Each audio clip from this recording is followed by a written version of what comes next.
Thank you very much for inviting me to this web seminar on the management of thyroid cancer. I have nothing to disclose. Papillary thyroid microcarcinoma is defined as papillary carcinoma of the thyroid 1 centimeter or smaller. Some of them may have lymph node metastasis, distant metastasis, invasion to vital tissues, or aggressive cytology. These cases are high-risk papillary microcancers, should be treated appropriately. However, vast majority of them have none of the above features. They are low-risk papillary microcancers. As Dr. Louis Davis said, reported, during the recent 3 decades, the incidence of thyroid cancer increased rapidly in many countries, mostly due to increase in detection of small papillary thyroid cancers. Papillary microcancer became nearly half of the recent thyroid cancer series. Although the incidence of thyroid cancer increased, mortality from thyroid cancer remained stable. Therefore, many researchers, including Dr. Louis Davis, suggested overdiagnosis and overtreatment. So, how should we manage patients with papillary microcancer became a very big clinical issue. These are the facts. Many autopsy studies reported high incidences of latent thyroid cancer. If we look at the latent thyroid cancer, 3 millimeter or larger, which can be easily detected and diagnosed with ultrasound-guided finding aspiratation, 2 to 6% incidences are reported. Similar incidence is reported in a thyroid cancer screening study using ultrasound-guided finding aspiration. This incidence was more than 1,000 times the prevalence of clinical thyroid cancer. With this huge discrepancy, I had an hypothesis. Most papillary microcancers would remain small. Of course, some of papillary microcancers will grow. The issue is how can we identify the minority that progress? I thought observation without immediate surgery will tell the answer. And doing surgery only for those that showed slight progression would not be too late. Doing surgery for all papillary microcancers might result in more harm than good. With these considerations, I propose an observation without immediate surgery clinical trial at Kuma Hospital in 1993, 28 years ago. This trial later became being called active surveillance. We made diagnosis with ultrasound-guided finding aspiration. For patients with high-risk papillary microcancers, we recommended surgery. For patients with low-risk papillary microcancer, we proposed observation and surgery, and patients chose one of them. Patients who chose observation were followed with ultrasound 6 months later and once a year thereafter. We recommended surgery if the tumor shows disease progression, such as increase in size by 3 millimeter or more, or appearance of lymph node metastasis. This figure shows risk of active surveillance according to the location of papillary microcancer. If a tumor is solitary and surrounded by normal thyroid tissue, this is an ideal case. If tumors are multiple, or tumor attaching the anterior or lateral thyroid capsule, or tumor attaching trachea forming acute angle, or tumor is located rather close to the recurrent laryngeal nerve, but there are normal thyroid rim in the direction of the recurrent laryngeal nerve, we think these cases are appropriate. We can include these cases for active surveillance. However, tumor adhering trachea forming obtuse angle, or tumor is located close to the recurrent laryngeal nerve without normal thyroid rim.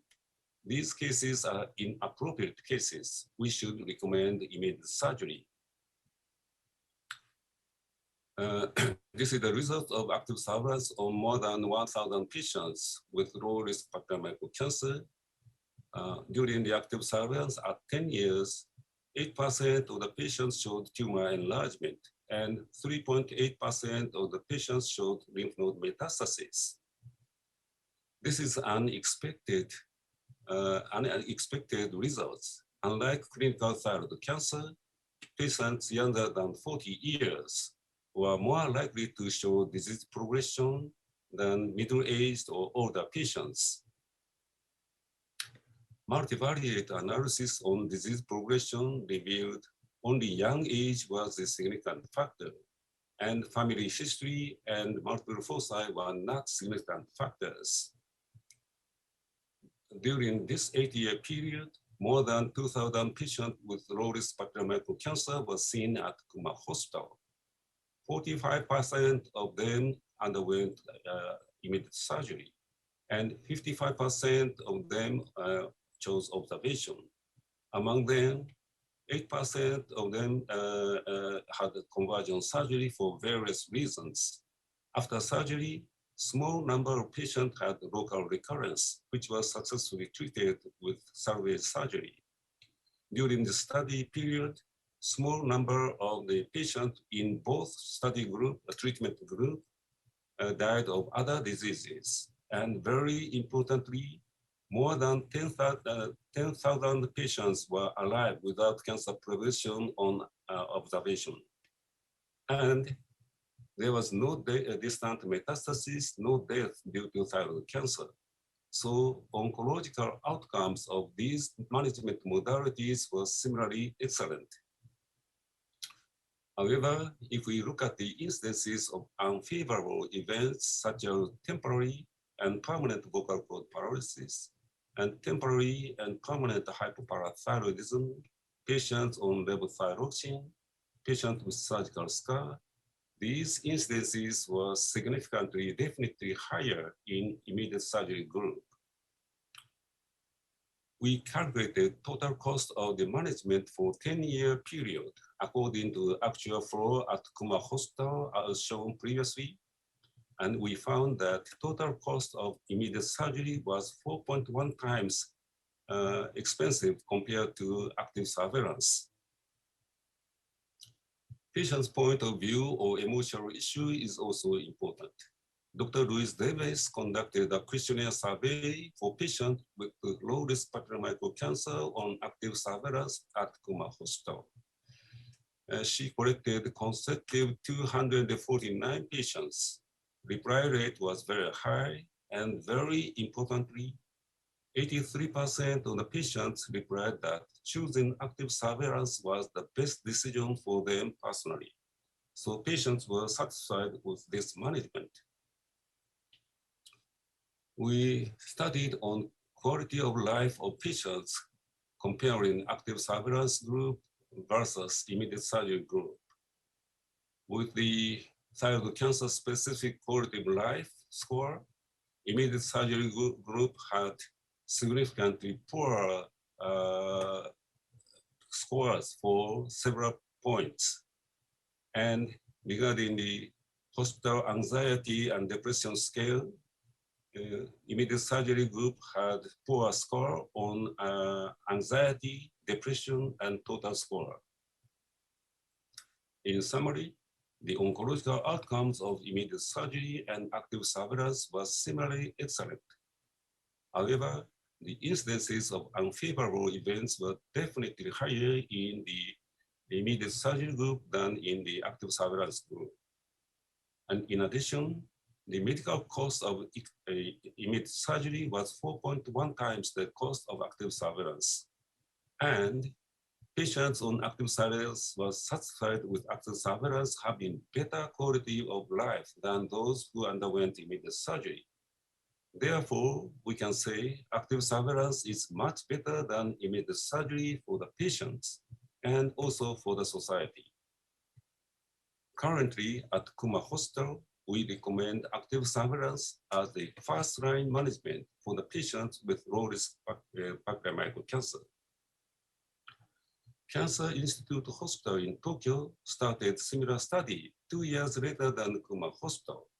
Their results were quite similar to those at Kuma Hospital. The promising data from these Japanese institutes, the JAES, Japanese Association of Endocrine Surgeons Guidelines 2010, accepted active surveillance for low-risk papillomatoid cancer. This became the first guideline that accepted active surveillance.